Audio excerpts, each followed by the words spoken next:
Olá, queridas irmãs, queridos irmãos, começamos mais um programa O Espírito da Letra, analisando a obra de André Luiz Espírito, através da mediunidade de Francisco Cândido Xavier. Como você está acostumado, já estamos chegando na parte final deste maravilhoso livro Evolução em Dois Mundos. E na segunda parte do livro, nós temos capítulos, às vezes mais concisos, mais breves, mas tratando de temas específicos, que geralmente são começados com uma pergunta. E a resposta dessa pergunta é aquela que dá a oportunidade para André Luiz explicar alguma coisa sobre o tema perguntado.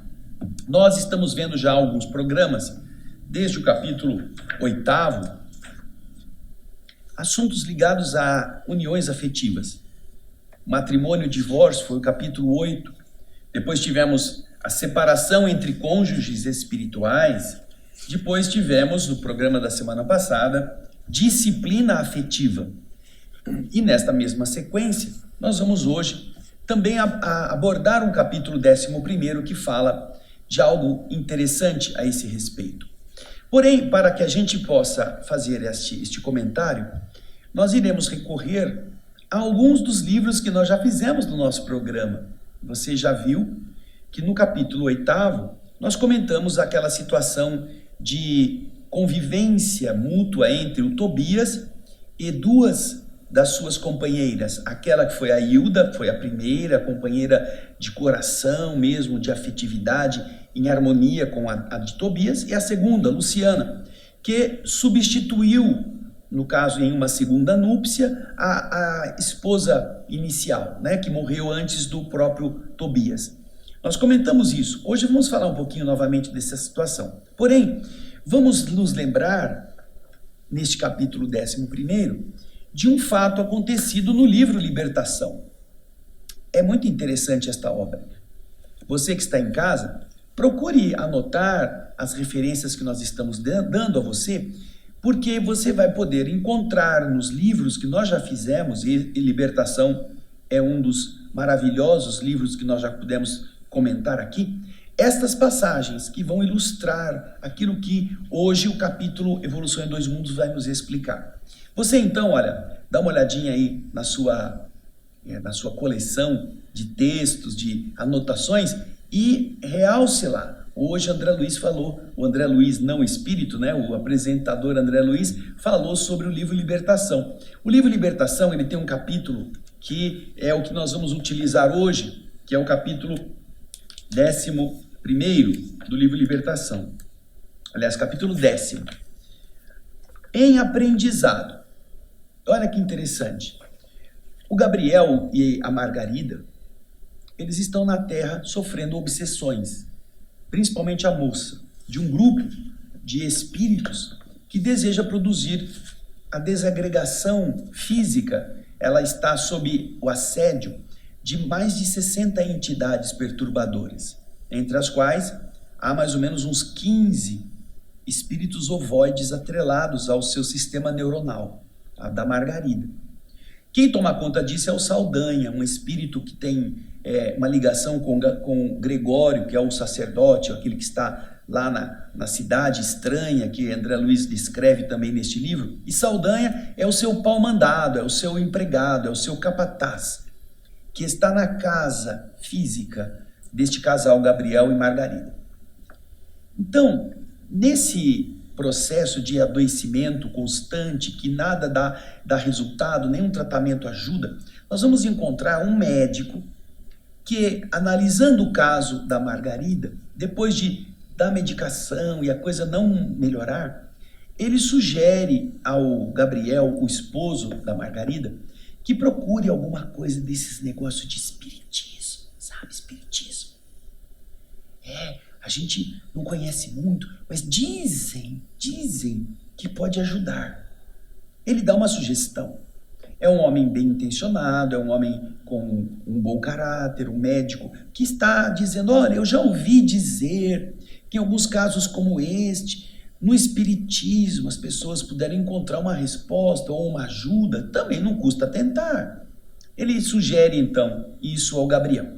A história vai continuar do ponto de vista da situação da Margarida, eles vão procurar uma doutrina espírita que não é espiritismo, vai um vidente, eles vão atrás de um vidente que alguém encaminha. Ah, tem o espiritismo, o povo acha que espiritismo é ler sorte, é ler a mão, é ver o futuro. E eles vão nesse consultório, mas isso é lá para os capítulos da frente, na sequência. O que eu quero que hoje você preste atenção é no que acontece agora. Quando o médico, depois de se despedir, ele se afasta, voltando para a sua casa, o instrutor Gúbio diz ao André Luiz que o André Luiz procure acompanhar o enfermeiro espiritual que acompanha o médico. Aquele que está ao lado do médico é um enfermeiro que foi contemporâneo do médico, trabalhou com ele quando ele estava encarnado, o enfermeiro. Aí o enfermeiro morreu e ficou do outro lado, também tentando amparar esse médico. Então eles têm um diálogo curioso, que é o seguinte. Eu vou ler para vocês o capítulo, um trecho que é interessante. O novo amigo atendia pelo nome de Maurício. Ele fora enfermeiro do médico que ele buscava agora proteger e recebera com satisfação a tarefa de amparar esse médico nos empreendimentos profissionais. O enfermeiro, do lado de lá, ele recebeu dos espíritos amigos a incumbência de acompanhar o médico nessas atividades da medicina. E você vai acompanhar agora também comigo aquilo que é a conversa inicial dos dois. O texto você vai ver aí na tela. Todos os médicos, disse Maurício, ainda mesmo quando materialistas de mente impermeável à fé religiosa, eles contam com amigos espirituais que os ajudam. A saúde humana é dos mais preciosos dons divinos. Quando a criatura, por relaxamento ou indisciplina, decide menosprezá-la, descuidar da própria saúde, faz-se difícil o socorro aos seus centros de equilíbrio. Porque em todos os lugares, o pior surdo é aquele que não quer ouvir.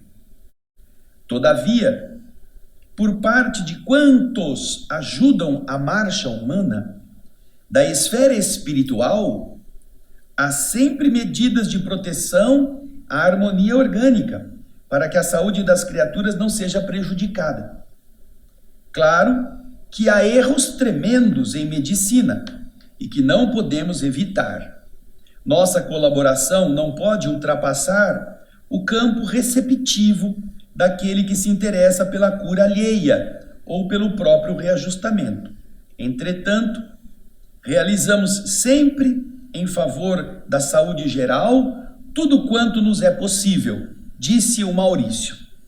Ele ainda acrescenta, depois de uma breve pausa, que é um bom conselho para todos os que cuidam desta parte da medicina.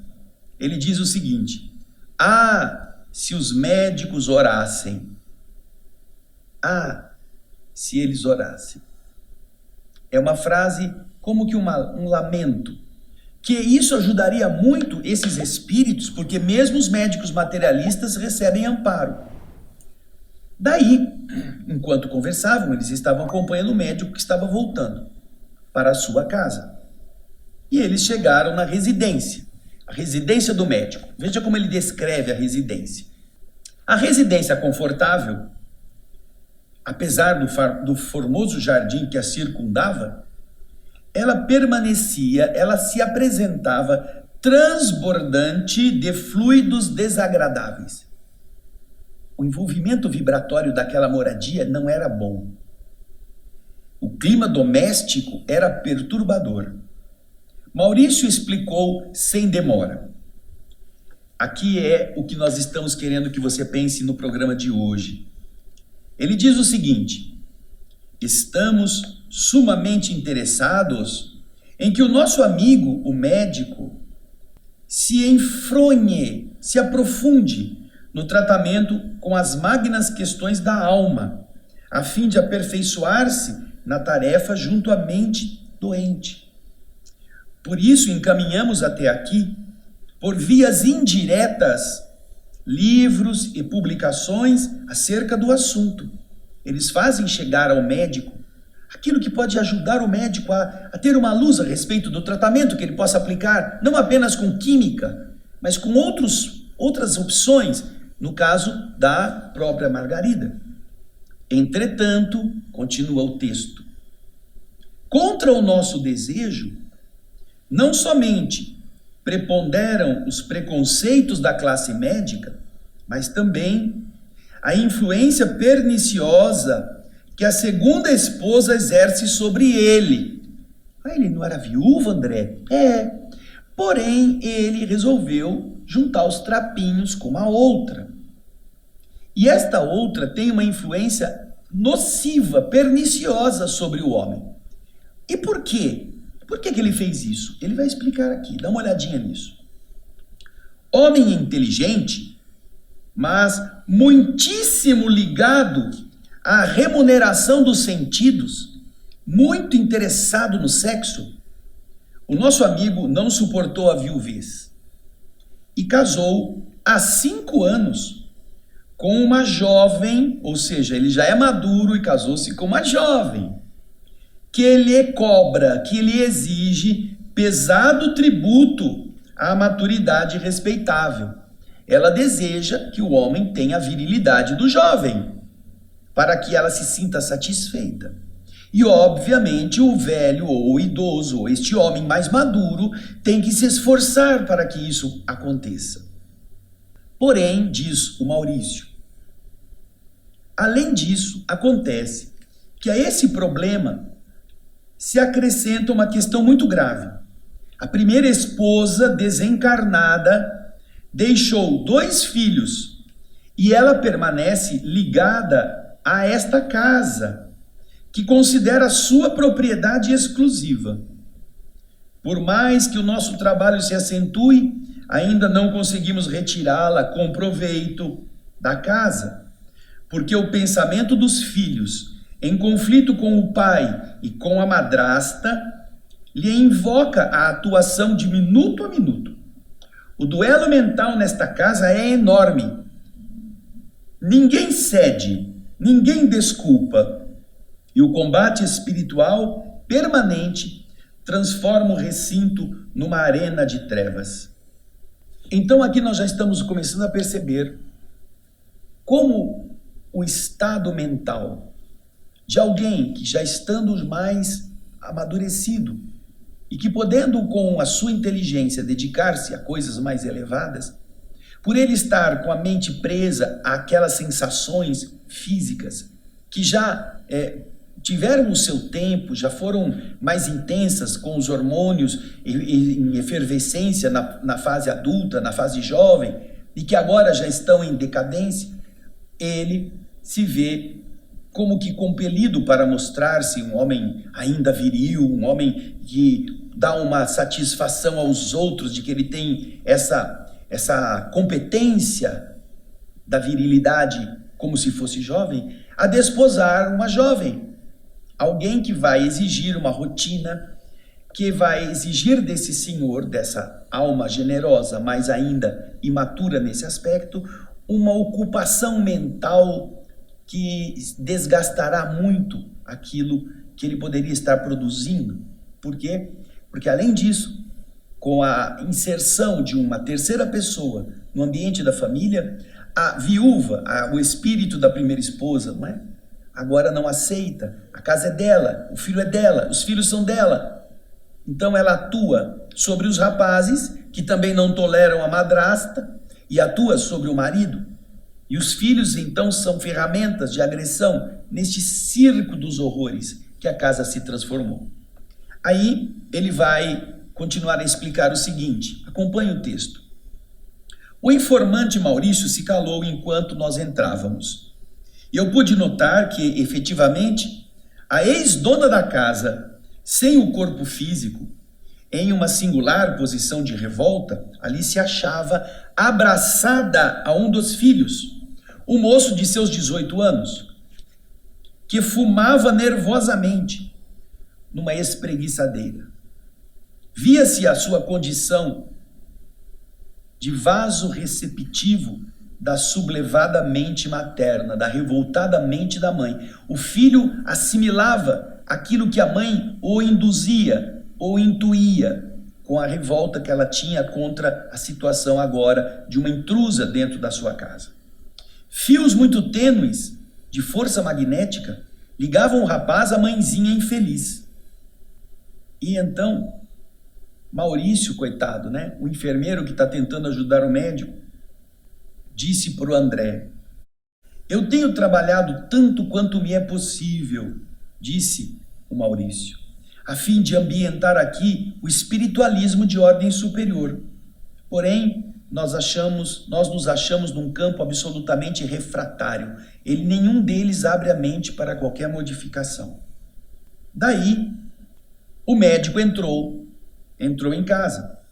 E Maurício colocou sobre a sua mente a mão luminosa do enfermeiro amigo, buscando fornecer ao médico, através da intuição, ideias mais exatas referentes ao caso de Margarida. De imediato, o médico, num átimo, começou a articular um aparelhamento mental para examinar o assunto que lhe era sugerido, lembrando-se de certa publicação técnica, única maneira através da qual ele conseguia registrar os pensamentos do companheiro espiritual.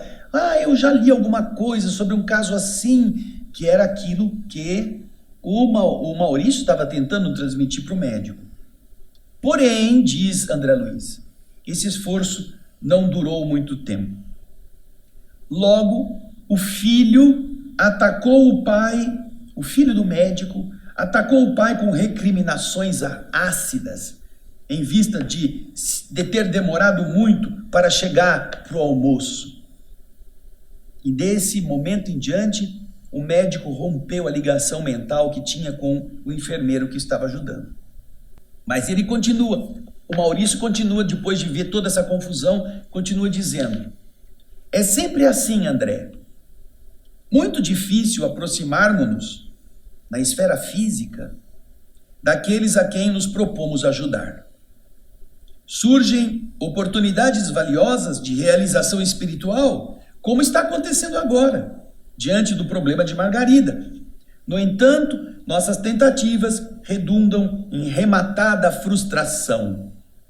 Um homem intelectualizado pela responsabilidade acadêmica, por si mesmo deveria sentir santa curiosidade perante a vida, abstendo-se de certo comércio mais intenso com a satisfação egoística da experiência do corpo. Ele já deveria estar meditando sobre as coisas elevadas da alma e deixando de lado essas necessidades biológicas, que já estão, no caso dele, passadas do tempo. Porém, diz o Maurício, a criatura costuma perseguir essa satisfação egoística até o desgaste completo da forma carnal de que se serve. Por mais que a convoquemos a essa preciosa viagem da periferia para o centro, a fim de que ela se amolde aos imperativos da vida que a espera, a vida depois da morte, nosso esforço é quase sempre considerado adiável e inútil. Sorriu então sarcástico, ou enigmático, melhor dizendo, e disse: e olha, observemos que nos achamos à frente de um homem chamado pelo campo social ao Ministério da Cura. Ele é um médico, ele estudou, ele vai curar pessoas. Imagina, nesse campo tão importante da saúde humana, uma criatura que está com este perfil, associando-se a entidades de pouco padrão. Aí André Luiz conta, e você vai acompanhar aí o texto. Nesse momento, a pequena família se reuniu ao redor da mesa posta para o almoço. E a segunda esposa do médico me impressionou pelo apuro da apresentação. A pintura do rosto, sem dúvida, era admirável. O traje elegante e sóbrio, as joias discretas e o penteado harmonioso realçavam-lhe a profundez do olhar, mas rodeava-se ela de substância fluídica deprimente. Um halo cor de chumbo denunciava a sua posição de inferioridade. Socialmente, aquela dama devia ser de mais fino trato, Contudo, terminado o almoço, deixou positivamente marcada a sua deplorável condição psíquica. Depois de uma discussão menos feliz com o marido, a jovem mulher buscou o sono na sesta, num divã largo e macio. Maurício então me convidou a espreitar-lhe o repouso, e com enorme surpresa, mesmo assustado, não vi nela os mesmos traços fisionômicos na sua organização perispiritual que ela acabava de abandonar, deixando o corpo no divã, entregue ao descanso. Alguma semelhança era de se notar, mas, afinal de contas, a senhora tornara-se irreconhecível. O seu semblante estava marcado com os sinais das bruxas dos velhos contos infantis. A boca, os olhos, o nariz e os ouvidos revelavam algo de monstruoso. Ela era tão feia que a própria esposa desencarnada ali, em clamorosa revolta, não teve coragem de enfrentá-la. Afastou-se semi-apavorada, tentando se esconder junto do filho. Esse é o estado vibratório. Esse é o estado dessa mulher bonita, aparente, atraente, porém um bicho, né? uma alma desajustada. Mas com essa ligação na sexualidade, ela conseguiu atrair o médico, que a usava como um bibelô, como uma coisa de exibição. Olha como eu sou idoso, mas olha como eu consegui uma mocinha linda. E essa moça cobrava dele aquilo que ele, né, precisava lhe dar, correspondendo à sua virilidade feminina ou à sua feminilidade nas suas exigências sexuais. Então você observa que esse desajuste, o homem que deveria já estar mais calmo nessa questão e dedicar-se àquilo que para o espírito é mais importante agora, porque ele está mais perto do túmulo do que do berço, e ele poderia com isso estar mais voltado para ajudar as pessoas que vão ser seus pacientes no mundo, não, está lá, envolto em uma confusão vibratória, na qual ele se meteu porque ele quis, que também atrai o ódio da primeira esposa, que não é um espírito elevado, que interfere sobre os filhos, que também passam a ser ferramentas de agressão, e esse tumulto, esse furdúncio, como muitos falam, né, está na mente deste homem que deverá cuidar da saúde alheia. Então, é importante que nós pensemos a esse respeito, porque o capítulo de hoje, do Evolução em Dois Mundos, vai falar da conduta afetiva. E ele vai realçar determinados aspectos que nós estaremos aqui comentando, graças a este exemplo do livro Libertação.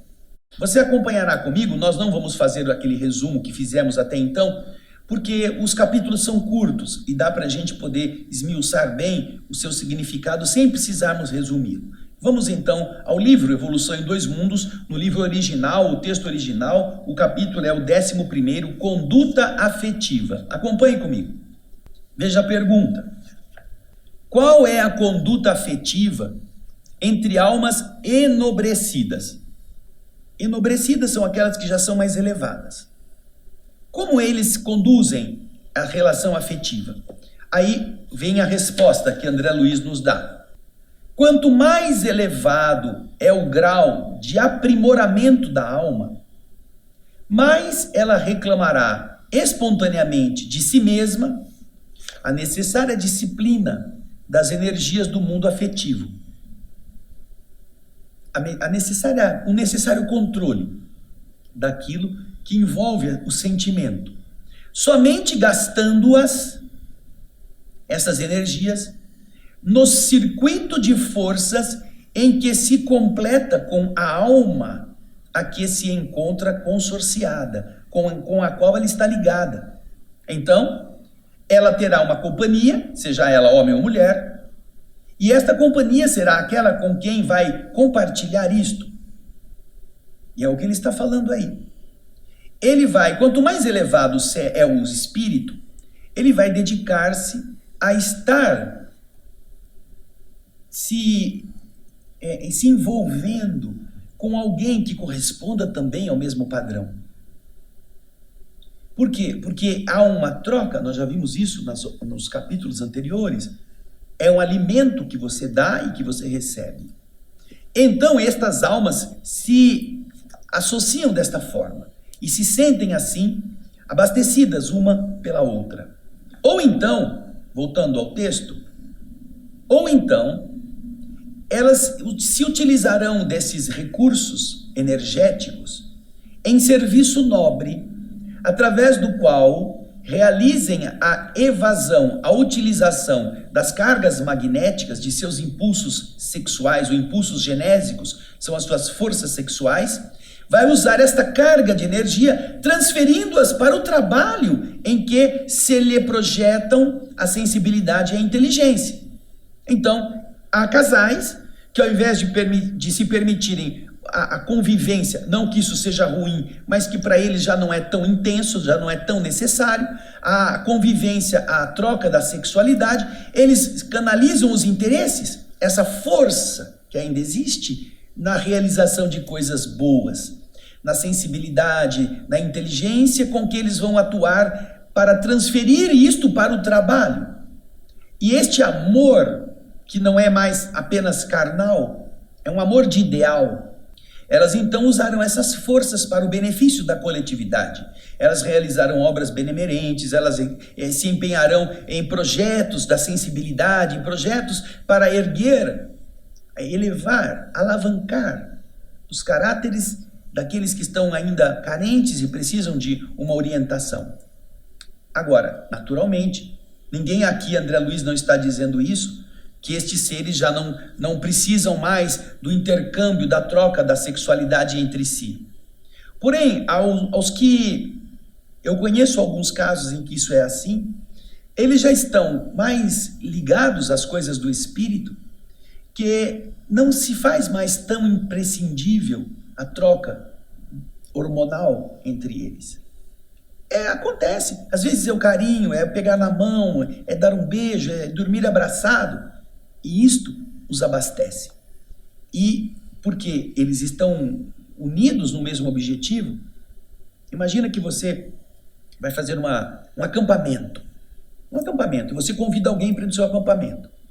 Naturalmente que você tem que andar até o lugar, você tem que vencer, atravessar riachos, passar por árvores, por espinheiros e chegar no lugar que a pessoa também disse que gostaria de ir. Imagina então. Então, nessa hora, vocês dois estão unidos e o objetivo é chegar no obstáculo, é chegar lá no seu ponto de desfrute. Às vezes tem que subir uma serra, às vezes tem que abrir uma picada no mato e tudo isso foi ajustado entre as duas partes. Mas imagina que você começou faz meia hora, a pessoa está, estou cansada, vamos parar um pouquinho? Vamos comer alguma coisa? Tá bom, primeira vez você para um pouquinho, vamos comer alguma coisa. Depois você anda mais, mas está muito sol. Por que você quis vir por esse caminho? Peraí, quando a gente combinou, eu expliquei para você. Não, mas tá muito longe, vai demorar. Então você começa a perceber que a pessoa que parecia alguém que estava disposta a ser arranhada, a rasgar a roupa, a suar bastante, a ser picada de pernilongo, ela na verdade ela não estava a fim de chegar lá, ela estava só querendo uma aventurazinha. Então não dá certo. Agora imagina que você vai combinar isso com alguém, a pessoa, legal, eu tô louco para fazer, eu também tô louca para ir, vamos embora, vamos. Aí você sai, aí anda, aí você pergunta, você está cansada? Não, vamos embora que a gente tem que chegar lá ainda antes de anoitecer. Legal, puxa, você quer um pouco d'água? Toma aí. Legal, eu vou carregar um pouco a sua mochila porque tá pesada para você, e os dois vão indo embora, ninguém reclama, ninguém acha ruim, ninguém faz cara feia, que tá sol, que não tá sol, que tem bicho picando. E aí, quando chega lá, puxa vida, como foi boa a tua companhia, como é gostoso a gente estar junto. É isso. Então, existe uma fase da vida 2 em que a sexualidade está mais aflorada, é gostoso, é interessante, é útil, até para você manter o laço afetivo e você até também ter outros filhos, ou ter a sua família. Mas chega um momento em que, olha, a gente já fez tudo isso, agora vamos caminhar juntos. É o que André Luiz está falando. Há pessoas que se encarnam na Terra que têm esse padrão mais elevado, menos preso às coisas do mundo, às coisas materiais. Agora, ele continua no texto, vamos ver na sequência. Isso acontece no plano físico entre aqueles cujo sistema psíquico já se afastou suficientemente das emoções vulgares, ajustando-se em uma complementação fluídica ideal, as almas irmãs, estas almas irmãs se ajustam, complementando-se fluidicamente. E por isso elas estão unidas no matrimônio, que é essa troca de energia entre almas que se unem.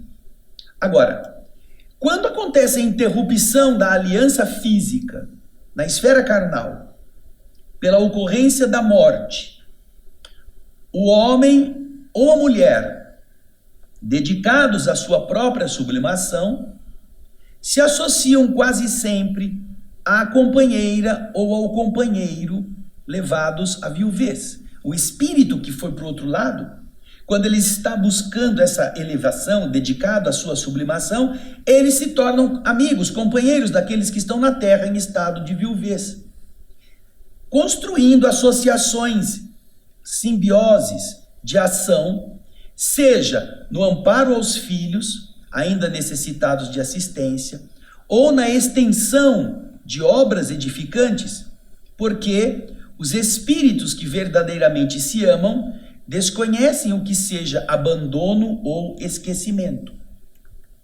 Atentos ao mesmo princípio de aprimoramento, aqueles que se ajustam em matrimônio superior, aqueles que estão unidos por um sentimento mais elevado, no plano espiritual, trocam as próprias forças em constante circuito energético, pelo qual eles atendem a vastíssimas obras de benemerência na criação mental de valores necessários ao progresso comum, dentro da euforia permanente que o amor sublime lhes confere.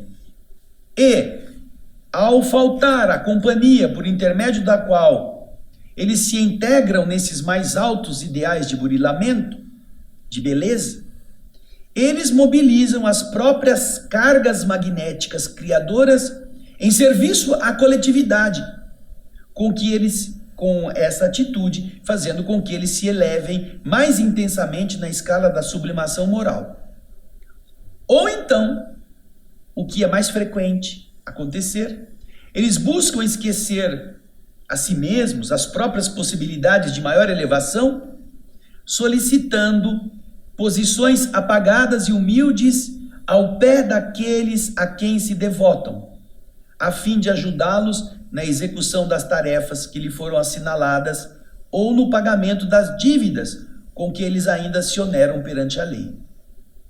Portanto, nesses casos, veja só que interessante, ou os espíritos que estão lá no plano espiritual se entendendo muito bem, nesse matrimônio espiritual, os dois, do lado de lá, unidos, e então eles utilizam essa elevação vibratória, essa harmonia, esse abastecimento, para expandirem-se ainda mais nas suas realizações, o que é algo que é mais impactante do ponto de vista de se fazer juntos.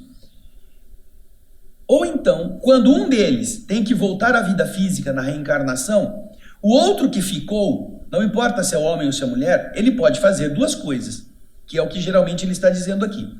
Ou ele vai continuar a fazer com mais empenho aquilo que ainda estava por terminar, junto dos ideais, ampliando com o seu esforço aquilo que era o ideal dos dois, ou então, o que é mais comum, aí está, o que é mais frequente, ele pode esquecer as suas próprias possibilidades de subida e solicitar posições apagadas, humildes, junto daqueles a quem se devotam, a fim de ajudá-los na execução das tarefas que lhes foram assinaladas ou no pagamento das dívidas com que eles ainda se oneram perante a lei. Este é o caso específico dessa renúncia que nós encontramos nesse romance, renúncia, da Alcione em favor do Pollux, Ele vai renascer, ele precisa de apoio. E então ela que está lá em Sírius, num dos planetas que orbita o sistema de Sírius, ela se desliga das suas atividades naquele mundo e pede para voltar, para estar junto, humildemente, ao lado daqueles seres que ela deseja ajudar na evolução. E isso nós vemos na descrição logo no primeiro capítulo do livro Renúncia, o romance escrito pelo Espírito Emmanuel através de Francisco Cândido Xavier. Agora, em relação a essa conduta que nós vimos aqui, do ser encarnado, nós vimos no livro Libertação, que eu li antes, justamente aquilo que não aconteceu, não é? Porque o homem que já estava casado e que agora está viúvo, ele, ao invés de ele se aprimorar interiormente, ele resolveu manter a mesma atitude de desgaste sexual, de desgaste emocional, porque a sua mente estava presa também a isso, unindo-se a uma moça, a uma pessoa mais jovem. E esta união passou a exigir dele muito mais esforço, muito mais desgaste energético, para o qual, inclusive, seu organismo já não se encontra no mesmo padrão de tônus vibratório da juventude. Agora, a outra, obviamente, não era muito elevada, porque ao invés de a outra perceber as necessidades do seu companheiro e compreendê-la, tornando-se alguém que pudesse ajudar, inclusive na harmonia do ambiente da família, ela se posicionou como uma revoltada. Ela passou a atuar sobre o filho, ela passou a ser a dona daquele pedaço, como se ela ainda fosse proprietária encarnada, e passou a gerar todo o dissabor na vida daquele médico, atrapalhando a sua existência, o seu equilíbrio, quando ela poderia ter assumido uma atitude diferente.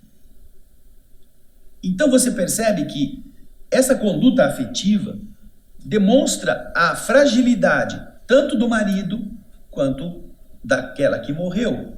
E não podemos nem citar aqui como alguma coisa elevada a postura mental da moça, que obviamente vivendo na sua juventude com as suas ansiedades da sexualidade, era alguém cujo padrão vibratório era muito inferior ao do médico, muito inferior ao da mulher, a primeira esposa.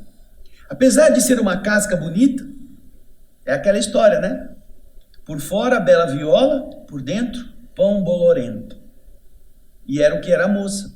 Espiritualmente falando, ela era horrorosa, mesmo que por fora, materialmente, fosse uma beldade. Então, o que os espíritos estão dizendo é que a nossa mente produz um material importante, por isso que existe a afinidade, a simpatia, essa troca, esse abastecimento recíproco. E isso é algo importante na construção do próprio ser. André Luiz, lá na primeira parte, ele vai falar sobre a mentossíntese. Nós comemos, precisamos do alimento biológico, alimento físico, na forma da quimiossíntese, que são os minerais, na forma da biossíntese, que é a alimentação daquilo que já foi primeiramente processado nos vegetais e nos animais que a gente utiliza, que a gente come. Então a gente recebe mineral da quimiossíntese, recebe o alimento também existente na biossíntese, mas no ser humano racional, nós temos uma outra alimentação que é chamada de mentossíntese. Lá na primeira parte do nosso livro Evolução em Dois Mundos, nós vamos aprender isso. A mentossíntese é a assimilação, a alimentação que a gente recebe mental, vibratória, psíquica, de outros seres como nós e para quem também nós enviamos nossa vibração mental para eles se abastecerem. E isso é tão importante quanto a quimiossíntese, porque tudo isso está voltado, quimiossíntese e biossíntese, para a manutenção do corpo, mais ainda do que da vibração. Porém, a mentossíntese abastece o contingente vibratório de que somos feitos e fornece alimento para outras pessoas. Existem pessoas que têm um corpo saudável, mas são mentalmente doentes, só falam coisas ruins, são negativas, ninguém tolera a convivência com essas pessoas, muito difícil. E por quê? Porque vibratoriamente elas não são palatáveis, elas não enviam vibrações que abasteçam de esperança, de alegria, de consolo, de conforto, de satisfação as pessoas à sua volta. Geralmente pessoas invejosas são assim. Pessoas ególatras são assim. Pessoas mesquinhas, elas ciumentas, elas são assim. Estão sempre assim, como se fosse uma onça atrás da moita. Em quem que eu vou dar o bote? E você não consegue ter dessas pessoas uma atmosfera de confiança, porque elas não fornecem esse alimento. Então, a mente, voltada para estas realidades do espírito, poderá se abastecer de princípios mais elevados, porém nem o médico queria, nem a esposa estava preparada, nem os filhos tinham maturidade e nem a segunda mulher queria isso também, desejava. Estavam todos vivendo nesse cipoal de confusões e achavam que isso era a vida. Olha que interessante. As pessoas vivem no chiqueiro e acham que porque elas estão lá, elas são suínos, quando não são. Nós podemos sair disso. A nossa ligação com a sexualidade não é ruim, mas a emoção, o prazer que o sexo confere é o mesmo tipo de prazer ou da mesma natureza que a comida fornece, que a bebida fornece, que a droga fornece. Ela é viciante. E quanto mais você faz, mais você quer fazer, e cada vez que faz aquilo já não serve mais. Precisa ser mais profundo, mais intenso, mais diferente. E o homem ou a mulher que se entregam a isto ou vão comer cada vez mais, ou vão se drogar cada vez mais, ou vão comprar cada vez mais, porque isso também é um prazer que vicia, ou vão mergulhar em aventuras da sexualidade que vão fornecer então inovações à sua emoção por um tempo, até que aquilo... Então o indivíduo começa na monogamia, depois ele passa para pular a cerca, ou ele começa a procurar outras mulheres, outras criaturas, depois o casamento se arruína, aí ele vai viver na vida, vai voltar a ser jovenzinho, vai viver as emoções, aí são 2, 3, 4 juntas numa noite, aí entra naquele negócio de troca de casal, de todas essas aventuras que você já ouviu falar por aí. Então, evite o começar, evite ter um desregramento. Procure manter a sua mente dentro de um padrão que te confira o alimento adequado, não se entregar ao vício, não exigir demais daquilo que já está agora voltado para uma outra etapa da existência, caso você esteja nela. E se você ainda não está nessa etapa mais madura, você ainda é jovem, você ainda é viril, você ainda tem esses desejos, controle isto. Porque você pode começar a viciar, e a sua mente viciada vai empurrar você na idade adulta, na idade velha, na idade desgastada, na idade da maturidade, vai fazer você ficar exigindo coisas que você já não está mais no tempo de ficar esperando. Pense nisso. Essa conduta afetiva vai refletir-se no que você vai ser depois como espírito. E do outro lado, estão cheios assim, os bordéis trevosos, os ambientes de promiscuidade, as relações de baixo teor entre espíritos, porque a mente deles está presa a esses mesmos princípios, a essas mesmas habituidades. Mude isso antes, daí seria importante a gente aprender com o André Luiz, tá bom? Obrigado pela sua audiência, pelo seu carinho, pela sua atenção. Pense bastante nessas áreas da sexualidade, da afetividade, da relação entre espíritos, entre si, entre os encarnados, entre si, e eu tenho certeza que, amadurecendo o pensamento, você mesmo vai descobrir coisas muito lindas nas diversas outras obras que André Luiz trata desta temática, tá bom? Eu espero vocês no nosso próximo programa. O Espírito da Letra, melhor dizendo, vai, no capítulo 12, falar sobre a diferenciação dos sexos. Mas isso vai ser na próxima semana. Um grande abraço, obrigado pela sua audiência, até lá e muita paz.